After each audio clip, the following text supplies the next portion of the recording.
By की कहानी। एक पोपा बाई थी। वे नियम व्रत बहुत रखती थी। एक दिन अपने भाई भाभी से बोली कि मैं शादी नहीं करूंगी, मेरी झोपड़ी गांव के बाहर बनवा दो और गांव की स्त्रियों से कहना कि आप अपनी गायें और बछड़े मेरे यहाँ घास फूस चरने को भेज दिया करो, बचा कुचा हुआ खाना मुझे भिजवा दिया करो।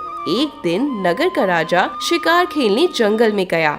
जंगल में झोपड़ी देखकर वहीं रुक गया और बोला कि इस झोपड़ी में भला कौन रहता है। जब अंदर से कोई आवाज सुनाई नहीं दी तो वे बार बार दरवाजा खटखटाने लगा। तब पोपा बाई उठी और बोली, अरे कौन है जो मेरे द्वार पर आवाज दे रहा है।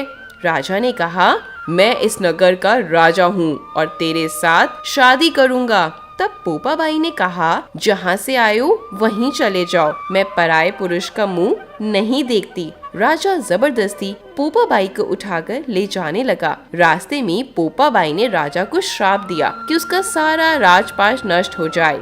जब वे नगर में पहुंचा तो रानियां कहने लगी कि आप इसको वापस उसकी झोपड़ी में छोड़ाओ। राजा जब पोपा बाई को छोड़ने गया तो रास्ते में पाप की नदी आई।